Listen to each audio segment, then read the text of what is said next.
Maintenant que tu es de retour, je vais pouvoir te parler de la population inactive. Il s'agit de toutes celles qui ne sont ni en emploi ni au chômage. Les jeunes de moins de 15 ans, étudiants et retraités ne travaillant pas en complément de leurs études ou de leur retraite, hommes et femmes au foyer, personnes en incapacité de travailler, etc. Donc toi, élève de 3e C, tu es une personne inactive. Mais attention, les inactifs sont différents des chômeurs. Et oui, une personne au chômage recherche activement un emploi, donc elle est active. En 2017, en France métropolitaine, selon l'INSEE, 8,6% de la population active était au chômage. Ce chiffre est ce que l'on appelle le taux de chômage. Il se calcule de la manière suivante. Nombre de chômeurs divisé par la population active fois 100. Attention, il y a deux définitions possibles du chômeur.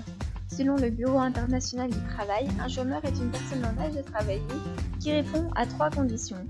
Être sans emploi, être disponible pour prendre un emploi dans les 15 jours et avoir cherché activement un emploi dans le mois précédent ou en avoir trouvé un qui commence en moins de 3 mois. Tandis que selon Pôle emploi, les chômeurs sont tous les demandeurs d'emploi inscrits à Pôle emploi. Par exemple, un chômeur de catégorie A est une personne sans emploi tenue d'accomplir des actes positifs de recherche d'emploi.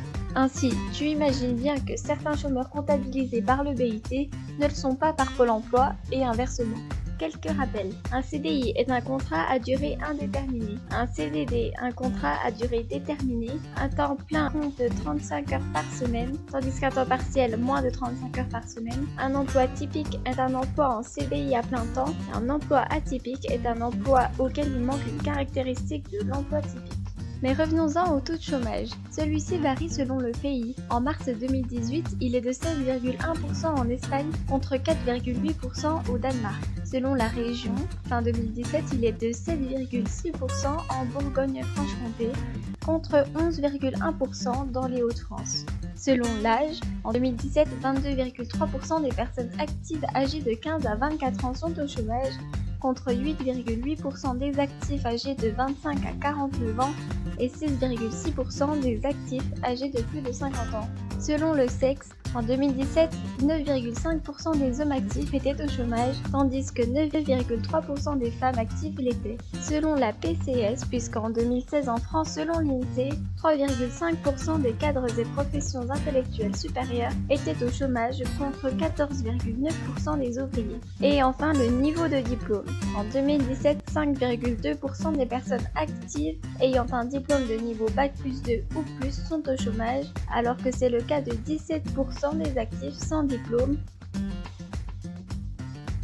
Tu as donc 3,4 fois plus de risque d'être au chômage si tu n'as pas de diplôme plutôt que si tu obtiens au minimum un Bac plus 2.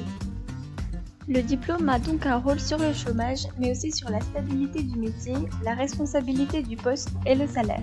En effet, 80% des jeunes sans diplôme ont un emploi en CDD comme premier emploi, alors que seulement 52% des jeunes ayant un Bac plus 5 ont un emploi en CDD comme premier emploi.